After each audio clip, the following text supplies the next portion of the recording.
Our Lady of the Flowers by Jean Genet. Page 110. Divina Rihanna, divine to darling, you're my maddening baby. Divine is humble. She is aware of luxury only through a certain mystery which it secretes and which she fears.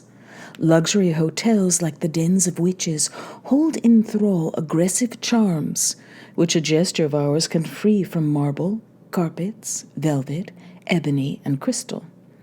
As soon as she accumulated a little money, thanks to an Argentine divine, trained herself in luxury. She bought leather and steel luggage saturated with musk.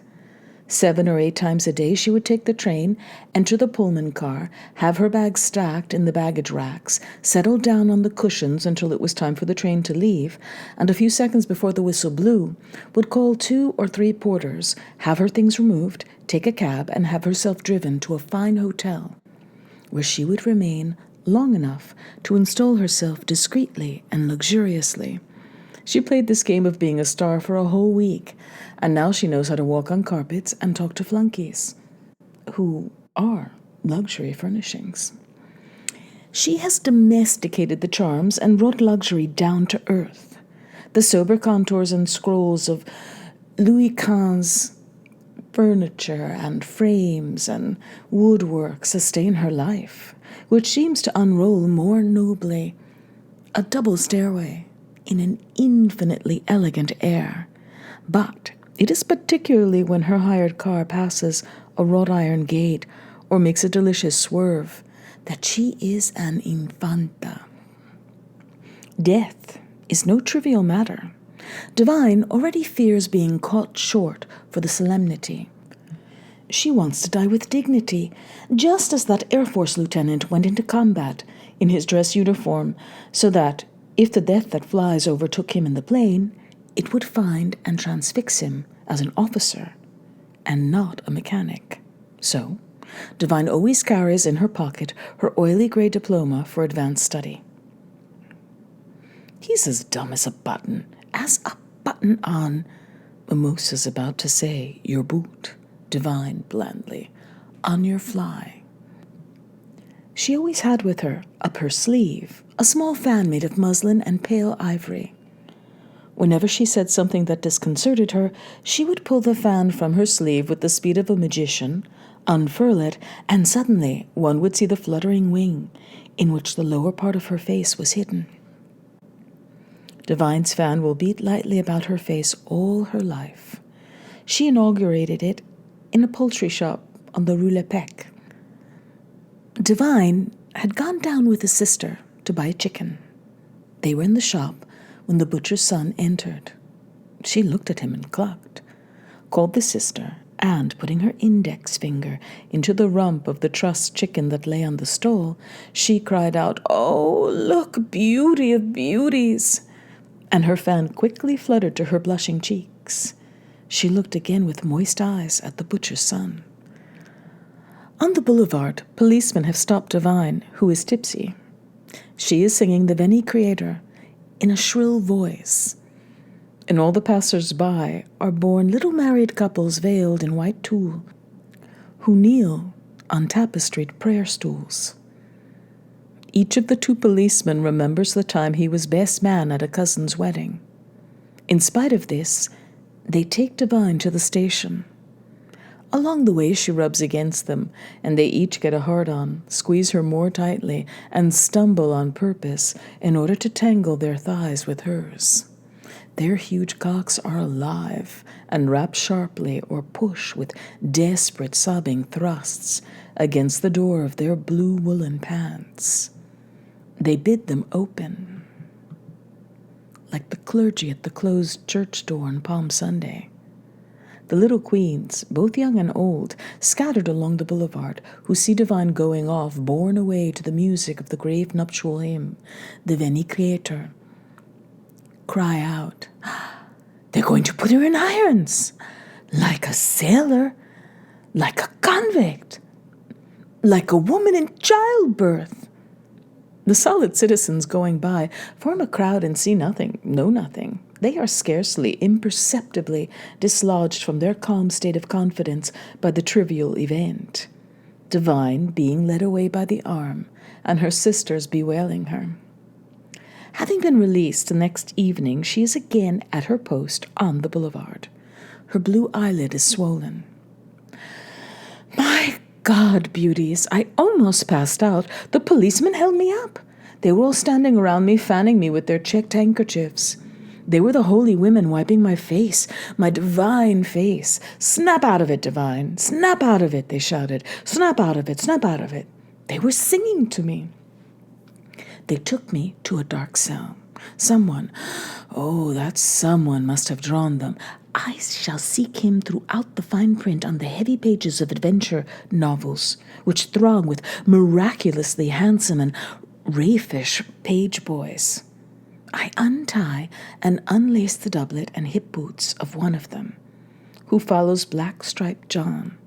I leave him, a cruel knife in one hand, and his stiff prick clutched in the other, standing with his face to the white wall.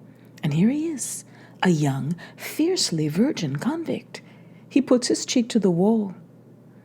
With a kiss, he licks the vertical surface, and the greedy plaster sucks in his saliva. Then a shower of kisses. All his movements outline an invisible horseman who embraces him, and whom the inhuman wall confines. At length, bored to tears, overtaxed with love, the page draws. Had drawn, dear ladies, a whirly wig of, yes, yes, my beauties, dream and play the boozer so you can fly there. I refuse to tell you what, but they were winged and puffy and big, sober as cherubs, splendid cocks made of barley sugar. Ladies, around some of them, that were more upright and solid than the others, were twined clematis, and convolvulus, and nasturtium, and winding little pimps, too. Oh, those columns! The cell was flying at top speed. It drove me simply mad, mad, mad. The sweet prison cells, after the foul monstrousness of my arrest, of my various arrests, each of which is always the first, which appeared to me in all its irremediable aspects in an inner vision of blazing and fatal and brilliance, the moment my hands were imprisoned in the steel handcuffs, gleaming as a jewel or a theorem. The prison cell, which now I love as one loves a vice, consoled me by its being, for my own being. The odor of prison is an odor of urine, formaldehyde, and paint. I have recognized it in all the prisons of Europe, and I recognize that this odor would finally be the odor of my destiny. Every time I backslide, I examine the walls for the traces of my earlier captivities, that is, of my earlier despairs, regrets, and desires that some other convict has carved out for me. I explore the surface of the walls in quest of the fraternal trace of a friend. For though I've never known what friendship could actually be, what vibrations the friendship of two men sets up in their hearts, and perhaps on their skin in prison, I sometimes long for a brotherly friendship, but always with a man of my own age, who's handsome, who would have complete confidence in me and be the accomplice of my loves, my thefts, my criminal desires, though this does not enlighten me about such friendship, about the odor, in both friends, of its secret intimacy. Because, for the occasion, I make myself a male who knows that he really isn't one. I await the revelation on the wall of some terrible secret, especially murder of men, or betrayal of friendship, or profanation of the dead, a secret of which I shall be the resplendent tomb. But all I have ever found has been an occasional phrase scratched on the plaster with a pin. formulas of love or revolt, more often of resignation. Jojo of the Bastille loves his girl for life. My heart to my mother, my cock to the whores, my head to the hangman. These rupestral inscriptions are almost always a gallant homage to womanhood, or a smattering of those bad stanzas that are known to bad boys all over France. When coal turns white and soot's not black, I'll forget the prison that's at my back. And those pipes of Pan that mark the days gone by. And then the following surprising inscription carved in the marble under the main entrance. Inauguration of the prison, March 17th, 1900, which makes me see a procession of official gentlemen solemnly bringing in the first prisoner to be incarcerated. Divine. My heart's in my hand, and my hand is pierced, and my hand's in the bag, and the bag is shut, and my heart is caught. Divine's kindness. She had complete and invincible confidence in men with tough, regular faces, with thick hair, a lock of which falls over the forehead. And this confidence seemed to be inspired by the glamour these faces had for Divine. She had often been taken in, she, whose critical spirit is so keen. She realized this suddenly or gradually, tried to counteract this attitude, and finally, intellectual skepticism, struggling with emotional consent, won out and took root in her. But in that way, she is still in error, because now she takes it out on the very young men to whom she feels attracted. She receives their declarations with a smile or ironic remark that ill conceals her weakness. Weakness of the faggots in the presence of the lump in Gorgouil's pants, and her efforts not to yield to their carnal beauty, to make them dance to her tune, while they, on the other hand, immediately return the smile, which is now more cruel, as if, shot forth from Divine's teeth, it rebounded from theirs, which were sharper, colder, more glacial, because in her presence their teeth were more coldly beautiful. But to punish herself for being mean to the mean, Divine goes back on her decisions and humiliates herself in the presence of the pimps, who fail to understand what's going on. Nevertheless, she is scrupulously kind. One day, in the police wagon, on the way back from court, where she often slipped, particularly for peddling dope, she asks an old man, "How many?" He answers, "They slapped me with 3 years. How about you?" She's down for only 2, but answers, 3 years. July 14th, red, white, and blue everywhere. Divine dresses up in all the other colors out of consideration for them, because they are disdained. Divine and Darling. To my mind, they are the ideal pair of lovers. From my evil-smelling hole beneath the coarse wool of the covers, with my nose in the sweat and my eyes wide open, alone with them, I see them. Darling is a giant whose curved feet cover half the globe as he stands with his legs apart in baggy sky-blue silk underpants. He rams it in so hard and calmly that anuses and vaginas slip onto his member like rings on a finger.